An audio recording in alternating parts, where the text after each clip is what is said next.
શું ભૂમિકા રહી છે? આપણે સામે પાર જવું છે, પ્રભુ સુધી જવું છે, પણ આ નાવિક એવા જોઈએ કે આપણી હોડીને સામે પાર લગાવે, ન્યા અધ વચ્ચે ડૂબાડી ન દે. આ વ્યાસપીઠ મળી છે, એમાં કોઈ અડચણો આવે છે ખરી? આવે છે બાપુ.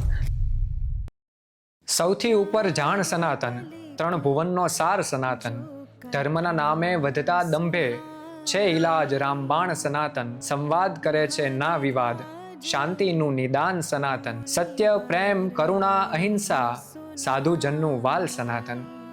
આવા જ એક સનાતની સોલ દ્વારા કેવલ અને કેવલ સદગુરુ કૃપાથી એક ઇનિશિયેટિવ લેવામાં આવી રહ્યો છે. સાધુ સંવાદ યોજાઈ રહ્યો છે. જે સાધુ સંવાદ આપણા સનાતન ધર્મના પંચ દેવતાઓની જે કથા કરે છે, એમના જે શબ્દો દ્વારા પુષ્પો ચડાવે છે, એમની વંદના કરે છે, એવા કથાકારોને વંદન કરવાનું આ એક નિમિત્ત છે. અને જેની અંદર પૂજ્ય ડૉક્ટર રામેશ્વર બાપુ હરિયાણી વિવિધ કથાકારો સાથે સંવાદ કરશે, એમની વંદના કરશે સનાતની સોલ વતી. સાધુ સંવાદ એક મહાન સંવાદ છે. જેમ કોઈ સાધુ એની વાણી પીરશે ત્યારે એ શબ્દ નથી હોતા, સ્વયં બ્રહ્મ હોય છે. અને આવા જ બ્રહ્મના દર્શન કરાવવા માટે આપણી વચ્ચે, આપણી સમક્ષ એક એવું કથાકાર તત્વ અથવા તો એક એવું કથાનું સ્વરૂપ લઈને આપણી વચ્ચે દિવ્યાબેન સાધુ અહીંયા ઉપસ્થિત છે. બેન, આપનું સ્વાગત છે. જય સિયારામ. જય સિયારામ. આપણે આજે કથાને લઈ સાધુ સંવાદ કરવાના છીએ. જી બાપુ. આપ કથા સમાજને પીરસી રહ્યા છો. જી. સમાજને રામકથા દ્વારા, ભગવત ચર્ચા દ્વારા અનેક આપ પ્રસાદ વહેંચી રહ્યા છો. જી બાપુ. આપની દ્રષ્ટિએ કથા એટલે શું છે? બાપુ, આપે શરૂઆતમાં જ વાત કરી કે કથા ગંગાજીનો પ્રવાહ છે. મારા મતે એવું માનવું છે કે કથા ગંગાજીનો પ્રવાહ છે, અને પ્રવાહ જો વહેતો હોય ને તો જ સારો લાગે. પાણી એક જગ્યાએ જો બંધિયાર થઈ જાય ને તો એમાં સેવાળ થઈ જાય છે. જી. પણ જો પાણી વહેતું જ હોય, આ કથા ગંગા વહેતી જ હોય તો સારી લાગે, સેવાળ ન થાય. મને લાગે છે કે ભગવાને આપણા ઉપર કૃપા કરી, કથાકારો ઉપર. ભગવાન કહે છે કે આ સેવાળ તમે ન જામવા દેતા.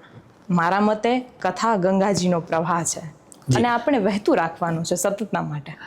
આપ માનો છો કે સનાતન ધર્મનું મૂળ કથા છે, કે સનાતન ધર્મમાં કથા શું કાર્ય કરી શકશે, અથવા તો સનાતનને જાગૃત કરવા માટે કથાની શું ભૂમિકા રહેશે આપની દ્રષ્ટિએ? કથાની ભૂમિકા સનાતન માટે 100% કામ કરે છે. એ પછી કોઈ નાનું બાળક હોય તોય ભલે, અને વૃદ્ધ વ્યક્તિ હોય તો પણ ભલે, પણ સનાતન ધર્મને જાગૃત કરવા માટે કથા, વ્યાસપીઠ એ જ મૂળ માધ્યમ છે કે વ્યાસપીઠના માધ્યમથી આપણે લોકોને સમજાવી શકીએ કે આ સનાતન ધર્મ શું છે. મૂળ તો સનાતન ધર્મ છે. આ સંપ્રદાયો તો બધી ડાળીઓ છે, એના ઉપર ઝૂલવાનું છે, પણ મૂળ તમે ન ભૂલી જાઓ. એ આપણે ઘરે બેસી અને કોઈને કહેશું ને તો મને એમ છે કે એના મગજમાં એ વાત નહીં ઉતરે, પણ વ્યાસપીઠના માધ્યમથી જો આ દુનિયાને કહેશું કે સનાતન ધર્મ શું છે તો એ અસર કરશે. કારણ કે માધ્યમ છે ને એ વ્યાસપીઠ છે, અને લોકો, મને લાગે છે કે વ્યાસપીઠને વધારે મહત્વ આપે છે. તો એના થકી જો વાત લોકો સુધી પહોંચે તો સનાતન ધર્મ, એના પાયા મજબૂત બની શકે છે. આ વ્યાસપીઠ ઉપર આપ જ્યારે હોવ છો ત્યારે કંઈ સત્ય, પ્રેમ અને કરુણાની કંઈ ઝાંખી આપને કોઈ એવું કંઈ અનુભૂતિ થાય કે તમારા સુધી, કે લોકો સુધી સત્ય પહોંચી શકે, પ્રેમ, કરુણા, આમ લોકો એને એક્સેપ્ટ કરતા હોય એવું ક્યારે લાગે છે? લાગે જ ને બાપુ. સત્ય, આપણે જે કથાનો પ્રારંભ કરીએ કે સત્ય શું છે, તો આ જગતમાં સત્ય એકમાત્ર પ્રભુ છે. સત્યની વ્યાખ્યા જ એવી રીતે છે ને કે આપણે હતા તોય સત્ય હતું, આપણે છીએ તોય સત્ય છે, અને હું ને તમે નહીં હોય તો પણ સત્ય હશે જ. તો આ સત્ય કયું? આ સત્ય એટલે પરમેશ્વર, પરબ્રહ્મ. તો એ પરબ્રહ્મની તો ઝાંખી આપણને થાય જ છે વ્યાસપીઠ પર બેઠા પછી. અને પ્રેમ, વ્યાસપીઠ પર બેઠા પછી લોકો તરફથી જે પ્રેમ મળે છે, આપણા જે શબ્દો દ્વારા લોકોના હૃદયમાં એ શબ્દ પહોંચે છે અને લોકો વ્યક્ત કરતા હોય, એ પ્રેમ મળે છે. ક્યારેક કોઈ પ્રસંગોપાત આપણે કરુણાનો કોઈ પ્રસંગ લઈએ તો આ સત્ય, પ્રેમ, કરુણા લોકોને બહુ ટચ કરે છે, લોકોની નજીક છે, કહી શકાય ને કે આ ત્રણેય શબ્દ સાથે લોકોને ઘરોબો છે. જે આપે કહ્યું કે સત્ય ઈશ્વર છે, મારી દ્રષ્ટિએ એ તો બરાબર છે, પણ તમને બે વસ્તુ મૂકવામાં આવે કે સત્ય અને સામે ગુરુ, તો આપની દ્રષ્ટિએ શું વધારે અનુકૂળતા રહેશે? બાપુ ખૂબ કઠિન છે. કવિ ન હું મેં નહીં ચતુર ખાઉ, જી. મતિ અનુરૂપ રામ ગુણ ગાઉં. એક બાજુ સત્ય હોય, એક બાજુ ગુરુ હોય.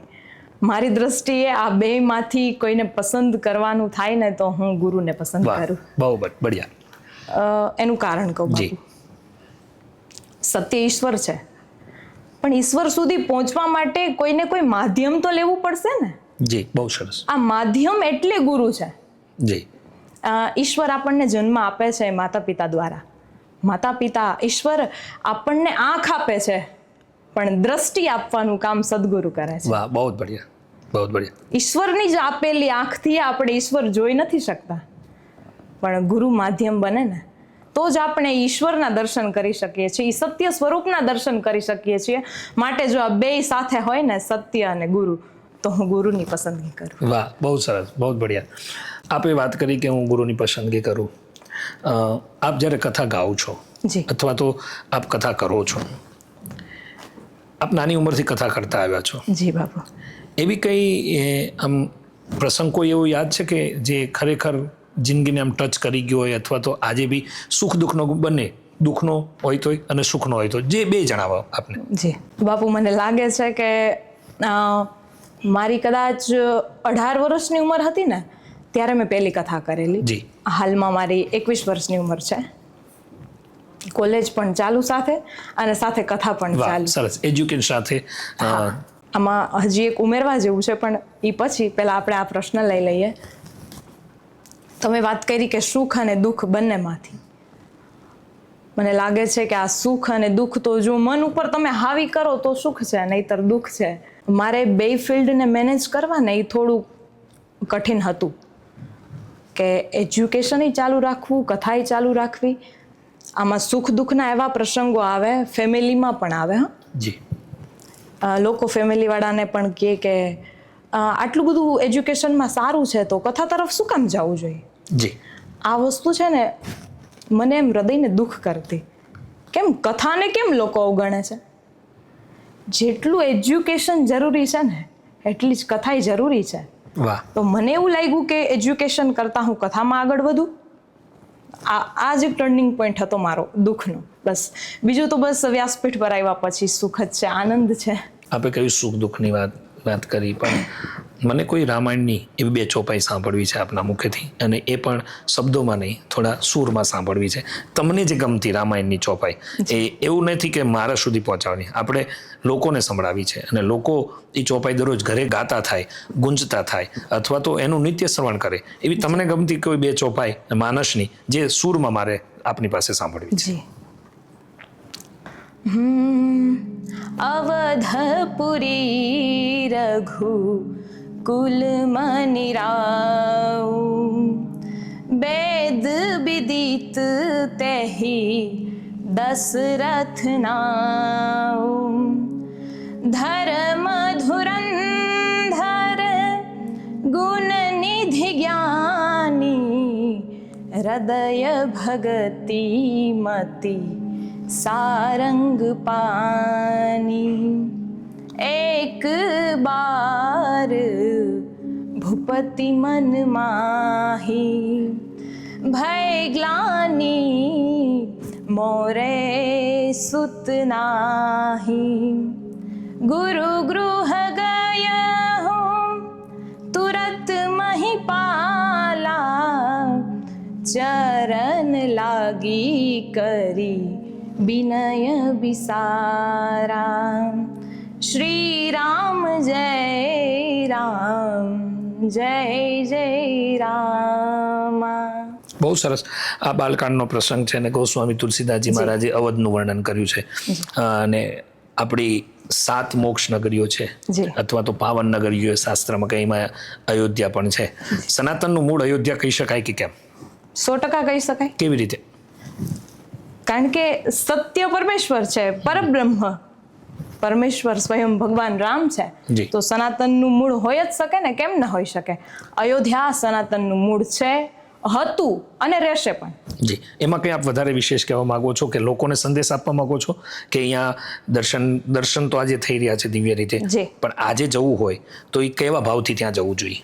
અરે મને લાગે છે કે આપણે જ્યાં જવું જોઈએ તો મનમાં એવી જ અનુભૂતિ હોવી જોઈએ કે ત્યાં સ્વયં ભગવાન રામલલ્લા બિરાજે છે. એવા જો ભાવ સાથે તમે જાઓ અને ત્યાં સ્વયં બિરાજે છે, કારણ કે આપણે કહીએ છીએ ને કે અમુક ભૂમિનો પ્રભાવ હોય છે, જી. તો અયોધ્યાની ભૂમિનો પ્રભાવ છે, ત્યાં સ્વયં રામલલ્લા બિરાજે છે. માટે લોકોને જવું હોય પૂરા ભાવ સાથે જવું જોઈએ. અયોધ્યાનું મંદિર નિર્માણ થયું છે જી. તો ચાલો આપણે પણ દર્શન કરવા જઈએ, એવા ભાવ સાથે જઈએ કે રામલલ્લા અહીંયા બિરાજે છે. નેત્ર બંધ કરી જો દર્શન કરીએ ને સ્વયં રામલલ્લા આપણને સામે દેખાય છે, અનુભૂતિ થાય છે. આપનો ભાવ ખરો એવો ક્યારેક કે અહીંથી હું અમુક લોકોને લઈને ત્યાં રામકથા રામના ચરણમાં ગાઉં, એવો કોઈ ભાવ ખરો આપને ત્યાં? ભાવ ખરો, જો ભગવાનની ઈચ્છા હોય તો થઈ જશે. બહુ સર, આપે રામકથા વર્ષોથી કરો છો, ગાઓ છો, અને આપે કહ્યું કે સુખ દુઃખ આવ્યા કરે છે, એજ્યુકેશન ફિલ્ડ સાથે અને લોક શિક્ષણ તરફ આગળ વધી રહ્યા છો. હજુ નાની ઉંમર છે, 21 વર્ષની ઉંમર છે. સમાજમાં જે રીતે લોકો કથા સાંભળે છે તો એ લોકોના હૃદય સુધી પહોંચે છે, એ લોકો આચરણમાં કેવી રીતે મૂકે છે, એનો કંઈ અનુભૂતિ છે આપને? પ્રથમ શરૂઆત શ્રવણથી થાય છે. જી. એનું માધ્યમ આપણે લોકો બનીએ છીએ કથાકારો, કે આપણે લોકોને શ્રવણ દ્વારા કથા સમજાવીએ કે મૂળ તત્વ શું છે, ભગવાન શું છે, કે સામેવાળાના કોઈ પણ પ્રશ્ન હોય એને આપણે ઉત્તર દઈએ છીએ. હમણાંની જ વાત કરું ને બાપુ, કે કથા આચરણમાં કેવી રીતે આવે છે, તો આપણી એક પરંપરા છે કે જમવા બેસીએ ને, પ્રસાદ લેવા બેસીએ તો આપણે અન્નનું પણ આદર કરીએ છીએ, આપણે એની વંદના કરીએ છીએ, પ્રાર્થના કરીએ છીએ. તો હમણાં અમે લોકો કથામાં હતા ને તો પધરામણીમાં જાય પ્રસાદ પાણી લઈએ એટલે સાખી બોલીએ ને તો એનો પ્રભાવ આપણે તો રોજબરોજની ક્રિયા હોય, પણ સામેવાળા લોકો ઉપર એવો પ્રભાવ બનેલો ને. બેન અમને લખીને આપશો?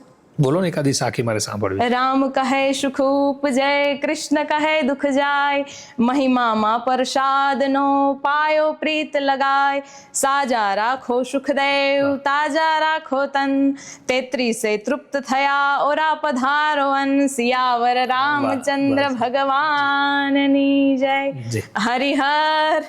વાહ, બહુ સરસ. એટલે લોકો આચરણમાં મુકતા થયા છે. મને ખૂબ આનંદ થયો. લાવો લખી દઉં પણ તમે રોજ બોલજો. હો, વાહ. એટલે લોકો આચરણમાં મૂકે છે. ખૂબ આનંદ છે કે એનું માધ્યમ આપણે બની છીએ. સનાતનના પંચાયત દેવતાઓ વેદકાલથી અથવા તો વેદમાં પણ ઉલ્લેખ છે કે પંચદેવ જે છે એ સનાતનમાં એની નિત્ય ઘરમાં પૂજા થવી જોઈએ. એટલે પંચદેવની પૂજા એ સનાતનની પૂજા છે. એ પંચદેવ વિશે આપનું શું માનવું છે? ઘરમાં, દરેક ઘરમાં પૂજા થવી જોઈએ? દરેક ઘરમાં પંચદેવની પૂજા થવી જોઈએ, કારણ કે આપણું શાસ્ત્ર કહે છે સૂર્યનારાયણ, દાદા ગણપતિ દાદા, વિષ્ણુ ભગવાન, નારાયણ, એમની પૂજા થવી જોઈએ. આ પંચદેવની પૂજા થવી જોઈએ કારણ કે મૂળ છે પંચદેવ. માં શક્તિ, હા શક્તિ, શક્તિના 3 સ્વરૂપ, માં સરસ્વતી, મહાકાલી, લક્ષ્મી, મહાલક્ષ્મી. આ એના સ્વરૂપ જુદા છે પણ મૂળ તો પંચદેવ છે. જી. તો આ પંચદેવની જ પૂજા થવી જોઈએ. આપણા શાસ્ત્રોએ નિયમ મુજબ પણ કીધું છે આવી રીતે પંચદેવની પૂજા થવી જોઈએ. પ્રથમ આપણે કોઈ પણ કાર્યની શરૂઆત કરીએ, ગણપતિ દાદાની પૂજા કરીએ છીએ. શ્રાવણ મહિનો હોય, ભગવાન દેવોના દેવ મહાદેવની આપણે પૂજા કરીએ છીએ. ભગવાન વિષ્ણુ એટલે કે ભગવાન રામ કૃષ્ણ બંને આવી ગયા, એમની પણ પૂજા કરીએ છીએ. અને હાલમાં પણ ચૈત્ર નવરાત્રિ ચાલુ છે તો આપણે માં જગદંબાની પણ પૂજા કરીએ છીએ. અને આ પંચદેવોની જ પૂજા થવી જોઈએ એવું મારું માનવું છે. આપણી જે મૂળ પરંપરાઓ છે, સંસ્કૃતિ, એ તો છે જ, પણ આપણે ત્યાં લોક પરંપરાઓ બહુ છે. ધારો કે હમણાં આપ વાત કર્યું કે દેવીના 3 સ્વરૂપ છે, તો એ લોક પરંપરામાં હું કહું કે રામનવમી, કૃષ્ણ જન્માષ્ટમી છે, પણ આપણે ત્યાં પ્રાદેશિક ઘણી પરંપરાઓ છે એ લોકો ઉજવતા હોય છે. તો એને સનાતન સાથે જોડીને ઉજવવી જોઈએ કે કેમ ઉજવીએ? જો લોકોને કઈ બેનિફિટ થતો હોય આપણા સનાતન ધર્મને રિલેટેડ તો ઉજવવી જોઈએ. જી. સનાતન ધર્મને જોડી અને એની પ્રાદેશિક પરંપરાઓ, કારણ કે આપણે જોઈએ છીએ પ્રદેશમાં આપણે લોકોને ફરવાનું વધારે હોય તો આપણને ખબર પડે છે કે અહીંયા તો આવું છે, આમાં તો આવું હતું, એવું થાય છે. પણ જો એ જોડી આપણા સનાતન ધર્મને જોડીને કરવામાં આવે તો એ સારું છે મારા કથાકાર જગતો માટે શું જે આ નવા ઉભરાતા કથાકારો છે અથવા તો હું અમારે પૂજ્ય બાપુ તો એમ કે કોઈ કથાકાર મોટો નથી હોતો, કોઈ કથાકાર નાનો નથી હોતો, બધા હોય છે, દરેકનો એક સમય હોય છે. પણ કોઈ રેફરન્સ તરીકે કથાકારોમાં લેવા હોય અત્યારે માનસના આધારે તો આપની દ્રષ્ટિએ એમાં કોઈ ઓપ્શન જ નથી. બાપુ, પૂજ્ય બાપુ, મોરારી બાપુ, જી એમને જ. જી, એટલે એમાંથી આપણને બધું જ પ્રાપ્ત થઈ શકે છે એવું આપનું માનવું છે? હું એવું માનું છું કે બાપુની કથામાં આપણે કોઈ સંકલ્પ લઈને જઈએ ને જી કે આજે મારે આ પ્રસંગ સાંભળવો છે, તો એ પ્રસંગ બાપુ કે જ અને આપણને એવું લાગે છે આ તો મેં સંકલ્પ કર્યો હતો. હે, વાહ. અને આ આપણને સાંભળવા મળે છે. મારો અનુભવ છે. હા જી, આ મળે છે સાંભળવા, એ 100% છે. બાપુ પાસે તમે કોઈ પણ સંકલ્પ લઈને જાઓ, વિચાર લઈને જાઓ ને તો આપણને એના જવાબ કથામાંથી જ મળે છે. જી, હા, બહુ સરસ. મારે આપને એ પૂછવું છે કે આપ વ્યાસપીઠ ઉપર બેઠા હોય જી, અને જ્યારે લોકોને કથા પીરસતા હો છો, પણ આ ફિલ્ડમાં તમે આવ્યા વ્યાસપીઠ ઉપર, એના મૂળમાં શું છે? એ મૂળ તત્વ કયું છે? આ આવવાનું કારણ શું? આવવાનું કારણ સાધુ છે. વાહ. મૂળમાં કોઈક સાધુ છે. અચ્છા. આપણે જન્મથી તો સાધુ છીએ જ, પણ મને લાગે છે કે તમારા જીવનમાં કોઈ પણ સંત આવે ને તો તમારે સમજી જવું કે આપણું પરિવર્તન નક્કી છે. વાહ. આપણા જીવનમાં કોઈ સંતનો ભેટો થાય છે, સંત સમાગમ થાય છે, તો આપણું જીવન હવે પરિવર્તન તરફ જઈ રહ્યું છે. હું વ્યાસપીઠ પર આવી, મારું મૂળ સાધુ છે. અને મૂળમાં દરેકના જીવનમાં તમે ગમે ત્યાં જોવા જાવ ને, મૂળમાં કોઈક સાધુ છે, સંત છે. શું કામ? મારા દાદા એ ખૂબ સારી રામાયણ કરતા. મેં એમને સાંભળેલા નથી, પણ મને વાત કરતા હોય મારા પિતાશ્રીને બધા કે એ ખૂબ સારી કથા કરતા, પણ ત્રીજી પેઢીએ હવે તમને ઉતર્યું છે. મને લાગે છે કે આપણે આ પરંપરા આપણે જ સાચવવાની છે, અને આ પરંપરા સાચવવા માટે જ આ વ્યાસપીઠ મને મળી છે. બહુ સરસ. તો આ વ્યાસપીઠ મળી છે, એમાં કોઈ અડચણો આવે છે ખરી? આવે છે બાપુ. અડચણો આવે ત્યારે તમે કોનો આશ્રય લો છો? ગ્રંથનો. ઓકે. મેં કદાચ હું ભૂલતી ના હોય ને તો મેં પૂજ્ય બાપુ પાસેથી જ સાંભળેલું છે. જી. જીવનમાં તમે ક્યારેય પણ દુઃખી થાવ ને તો 2 વસ્તુનો આશ્રય લેવો, સંત અને ગ્રંથ. વાહ. આ 2 વસ્તુ એવી છે કે એના પર મૂકેલો ભરોસો ક્યારેય વિશ્વાસઘાત નહીં આપી શકે. તમે આજે કાળા માથાના માનવી ઉપર વિશ્વાસ રાખશો ને તો ક્યારેક વિશ્વાસઘાત કરી શકશે, અને કરે જ. પણ જો તમે ગ્રંથનો આશ્રય લ્યો, કોઈ સંતનો, કોઈ મહાપુરુષનો આશ્રય લ્યો, તો તમે દુઃખી ન થાવ. અને આપણને પણ જ્યારે દુઃખ આવે છે, કાં તો ગ્રંથનો આશ્રય લઈ છીએ, કાં તો સંતનો આશ્રય લઈ છીએ, અને આપણને આ 2માંથી જવાબ મળે જ છે. વાહ. આપ કથા કરો છો, ઘણા પાત્રો માનસના છે, જી, અસંખ્ય પાત્રો છે, અને કોઈને આપણે ઉપર નીચે ન કરી શકીએ, પણ તમને ગમતું પાત્ર અને એના વિશે ટૂંકમાં કથા કે તમને રામચરિતમાનસનું આ પાત્ર વધારે ગમે છે કે રામ, સીતા કે હનુમાન, તમને ગમતું પાત્ર અને એની વિશે તમને ગમતું ને કેવી રીતે ગમતું એ વાત મારે જાણવી છે. ઘણા બધા પાત્રો છે. કહી શકાય કે રામચરિતમાનસ મૂળ 3 વસ્તુ શીખવે છે. જી. એમાં વિષય જીવ છે, સાધક જીવ છે, અને સિદ્ધ જીવ છે. વિષય સુગ્રીવ છે, વિભીષણજી સાધક છે, અને સિદ્ધ કહી શકાય ભરતજી સિદ્ધ છે. જી. ઘણા બધા પાત્રો છે, પણ તમે વિચાર્યું ન હોય ને એવું મારું એક પ્રિય પાત્ર છે, કેવટ. વાહ, બહુ સરસ. એ કેવટની જો કથા જોવા જઈએ તો કેવટ એટલે આજ કહી શકાય કે ભેલ જ્ઞાતિ. એ જ્ઞાતિમાંથી આવે છે, છતાં પણ એને કેટલી ચતુરાઈ વાપરી. ભગવાન આવે છે તો કે છે હું એમનેમ તમને સામે પાર ન ઉતારું. અરે પણ કેમ, શું થયું? અરે હજી હમણાં જ મેં સાંભળ્યું કે તમારી ચરણ રજ તું જો એક પથ્થર ઉપર પડે છે ને તો એ પથ્થર નારી બની જાય છે. તો આ મારી હોડી છે, નાવડી, એમાં તો મારું આ રોજિંદા જીવન હાલે છે, આજીવિકા છે મારી. જો એમાં તમારું ચરણ અડશે, ચરણ રજ એમાં જો જાશે તો એ સ્ત્રી બની જશે. આ એક સ્ત્રી છે ને એને નથી સાચવી શકતું, તો આ બીજા સ્ત્રી આવશે એને હું કેવી રીતે સાચવીશ? માટે કહે છે કે તો એના માટે શું કરવું જોઈએ? પ્રભુ, મારે તમારા ચરણ ધોવા છે, પગ ધોવા છે. કે છે કથરોટ લઈ આવો. કેટલી અહીં ચતુરાઈ વાપરી કે જો એ કથરોટમાં પ્રભુ શ્રી રામ પગ મૂકશે અને એમાં જો રોજ લોટ બંધાશે ને તો એ એક પ્રસાદ કોળીઓ છે ને એ પણ પ્રસાદી બની જશે. તો કેવટ પગ ધોવે છે, કે છે પ્રભુ આ હાલક ડોલક થાય છે કાથરોટ, માટે તમારા 2 હાથ મારા મસ્તક ઉપર પધરાવી દ્યો. અને પછી માં જાનકીજી હસે છે થોડું કે વાહ કેવટ તારી ચતુરાઈ, કે આમાં તો ભણેલાય ભૂલી જાય, અભણ કેટલું યાદ રાખે છે.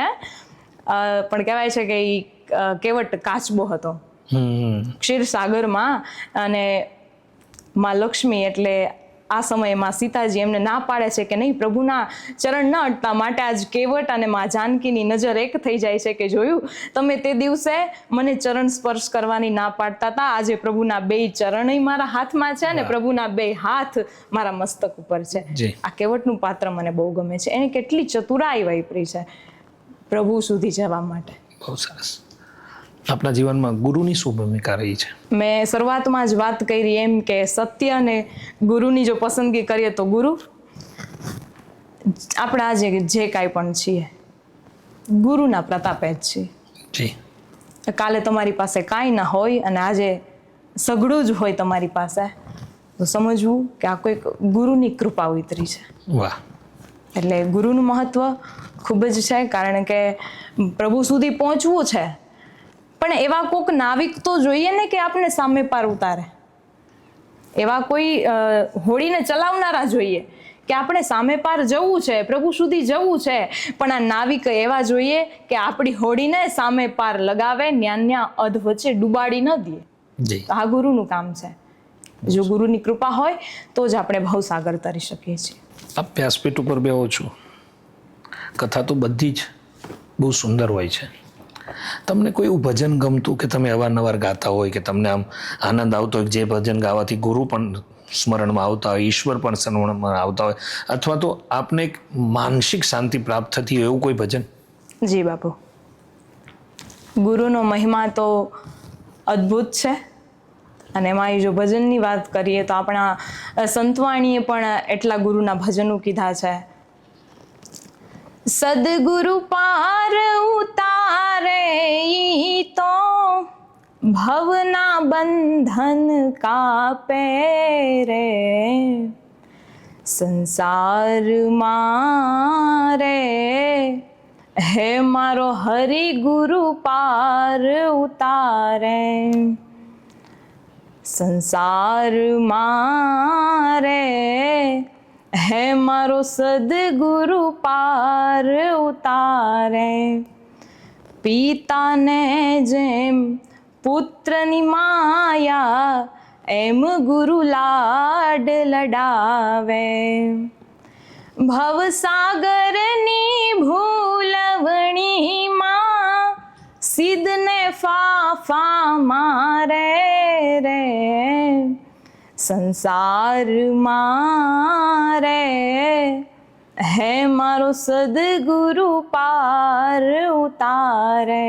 બહુ સરસ, બહુ સરસ. છેલ્લો પ્રશ્ન મારે આપને પૂછવો છે કે અષ્ટાંગ યોગમાં પતંજલિ પ્રભુ યમ, નિયમ, આસન, પ્રાણાયામ, ધ્યાન, ધારણા અને સમાધિ, તો અષ્ટાંગ યોગમાં પણ છેલ્લે સમાધિ છે અને માણસના શ્વાસમાં અંતિમ સમાધિ છે. જી. તો પતંજલિએ અંતિમ સમાધિ અષ્ટાંગ યોગમાં સમાધિ કહી છે, અને જીવન યાત્રાની છેલ્લે પણ સમાધિ જ આવે છે. સમાધિ વિશે આપનું શું કહેવું છે? સમાધિમાં જો શ્રદ્ધા રાખીને જાઓ, વિશ્વાસ રાખીને જાઓ તો આજ પણ સમાધિ બોલે છે. વાહ, બહુ સરસ. સમાધિના આશીર્વાદ આપણને ત્યાં સમાધિમાંથી મળતા હોય છે. આપણે જીવીએ છીએ તો એ સમાધિની એ સમાધિ છે, સમાધિમાંથી આપણને આશીર્વાદ મળે છે, માટે આપણે જીવીએ છીએ. સમાધિ વિશે જાજુ તો શું કેવું, બસ એટલું જ કહીશ કે સમાધિ બોલે છે, એના લીધે આપણે બોલી છીએ. વાહ દિવ્યાબેન, આપે એક બહુ સરસ વાત કરી કે કથામાં હવે વૃદ્ધો તો જોડાય જ છે, પણ સાથે સાથે યુવાનો પણ સરસ રીતે જોડાઈ રહ્યા છે. કોલેજિયન લોકો જે આજની ફેસબુક અને ટ્વિટર અને એમ કહેવાય કે ઇન્સ્ટાગ્રામની પેઢી પણ કથા સાથે જોડાય અને 4-4 કલાક કથામાં બેસે છે. તો આપને કોઈ એવો અનુભવ છે કે આ યુવાનો આપની સુધી પહોંચ્યા હોય, અને અથવા તો એવો કોઈ અનુભવ છે કે આપની સાથે યુવાનો સંવાદ કરે છે અને આપને કથાના માધ્યમથી કંઈક મળીને કંઈક વાર્તાલાપ કરે છે આપની સાથે? જી બાબુ, મને એ ખૂબ આનંદ થાય છે કે યુવાનો એ કથામાં જોડાય છે. ભલે એનું માધ્યમ સોશિયલ મીડિયા હોઈ શકે છે. ઘણા બધા સોશિયલ મીડિયા પર પણ એવા આવતા હોય છે મેસેજીસ કે અમે તમારામાં આ જોયું, અમે પ્રેરિત થયા છીએ. બહુ સરસ. ત્યારે આપણને આનંદ થાય, આપણા લીધે કોઈ પ્રેરિત થાય, જીવન સફળ થઈ ગયું. યુવાનો સોશિયલ મીડિયા દ્વારા જોડાય છે, પણ એક મહત્વની વાત એ છે બાપુ કે એક કથાના યજમાન જ યુવાન હતા. જી. ઈ બહુ હૃદયને સ્પર્શ કર્યું મને. વાહ. કે સાંભળનારા વર્ગમાં તો યુવાનો હોય છે, પણ અમારે ગઈ કથા જે રાજકોટની હતી, જી, એ રાજકોટની કથામાં આયોજક યજમાન પરિવાર જ યુવાન વયે 28 વર્ષની ઉંમર હતી એમની, અને આ યુવાન વયે એમને એવું બીડું ઝડપ્યું કે હું 1 વર્ષ નહીં પણ દર વર્ષે કથા કરીશ. સરસ, બહુ સરસ. તો આ કથા છે જે યુવાનોને પણ પ્રેરણા આપે છે. હવેના યુવાનોને લાગે છે કે નહીં, કથા આપણા જીવનમાં કામ લાગે છે, માટે તો જો યુવાનો સાંભળે તો છે પણ પોતે પણ કરે છે. વાહ. એટલે ટૂંકમાં યુવા વર્ગ કથા સાંભળે છે, હવે યજમાન એટલે કે મનોરથી પણ બને છે. અને આપને અનુભવ રાજકોટની કથામાં થયો. 28 વર્ષની ઉંમરે કોઈ યુવાને આપની કથા કરાવી. બસ, તો આપ યુવાનોને શું પ્રેરણા આપવા માંગો છો અને શું કહેવા માંગો છો? યુવાનોને એક જ પ્રેરણા આપીશ કે પહેલાં તો વ્યસનોથી થોડા દૂર રહો. વ્યસનોથી દૂર રહેશે, જો કે કથામાં આવશે ને એટલે વ્યસન આપોઆપ છૂટી જશે. એને છોડવાની જરૂર નહીં પડે, આપોઆપ છૂટી જશે જો એકવાર તમે કથામાં શાંત ચિત્તે બેસશો તો. કોઈ પણ પ્રશ્ન હોય જીવનના, સારા નરસા ગમે તે હોય, કથામાંથી જ તમને મળશે. જે લોકો આજે કથાની અવગણના કરે છે ને, એના માટે હું કહેવા માંગીશ કે કથામાં એકવાર જઈને બેસો તો ખબર પડે કથા શું છે. વાહ. તમને શું મળે છે ત્યાંથી, એકવાર ત્યાં જાઓ તો ખબર પડે. કથા ગંગાજીનો પ્રવાહ છે, અને આ કથા તો સ્વયં મહાદેવ એમના મુખમાંથી નીકળેલી હોય. રચી મહેશ નિજ માનસ રાખા. તો આ કથાથી તમે નજીક રહ્યો, સંતથી, મહાપુરુષથી તમે નજીક રહો, જીવનમાં કોઈ પણ દુઃખ નહીં આવે. એટલું જ કહેવા માંગીશ આ માધ્યમથી પણ કે જેમ બને એમ કથાનો આશ્રય કરો, કારણ કે આ કથા છે ને એ જીવનમાં ક્યારેય તમને થાક નહીં લાગવા દે. સંસારી જીવ છીએ આપણે બધા, થાક લાગે છે, પણ એ થાક ઉતારવાનો ક્યાં છે? કથામાં જઈ અને આ થાક ઉતારવાનો છે. અને હું એટલું પણ કહીશ આ માધ્યમથી કે ખાલી વૃદ્ધો જ નહીં, યુવાનો પણ જોડાવ. બાપુ એક વાત કહું તમને, હું BCA ગ્રેજ્યુએટ છું, બોલાય નહીં છતાં કહું છું. તો સારું એવું આપણને સેલેરી મળી રહે, બધાને ખબર છે. પણ અહીંયા આવવાનું મારું મૂળ કારણ એ છે, વ્યાસપીઠ પર આવવાનું, કથા કહેવાનું મૂળ કારણ એ છે કે મારી એજના એ લોકો સમજી શકે કે એના સુધી કથા પહોંચવી જોઈએ. કથા ફક્ત વૃદ્ધ લોકો માટે નથી, કથા બધા જ લોકો માટે છે. જેમ બને એમ કથાનો આશ્રય કરો, તમે જીવનમાં ક્યારેય પણ દુઃખી નહીં થાવ. જી. તો આજે આપણે સનાતન સોલોના માધ્યમથી સંત સમાગમ, સંત સંવાદ દિવ્ય રીતે કરવામાં આવ્યો. અને આ દિવ્ય સંવાદ દિવ્યાબેન સાધુથી શરૂઆત થઈ છે, ત્યારે આજે ગુરુથી લઈ સમાજ સુધીની યાત્રા, ગુરુથી લઈ અને એક સમાધિના ધુમાડા સુધીની યાત્રા કરી આપણી વચ્ચે દિવ્યાબેન સાધુ આજે પધાર્યા. આપણને સૌને ગંગાના એ પ્રવાહથી આપણને પલ્લવિત કર્યા છે, આપણને પાવન કર્યા છે, ત્યારે આપણે એનું સ્વાગત કરીએ. બેન, આપનો ખૂબ ખૂબ આભાર. આવનારા સમયમાં આપણે પાછા આવા જ કથાકારોને મળતા રહીશું અને સાધુ સંવાદ કરતા રહીશું. આજે આટલો સંવાદ સાથે સૌને પ્રણામ. સમાધિની કૃપા સાથે સૌને જય સિયારામ. करतलगत आमलक समाना औरौजे हरि भगत सुजाना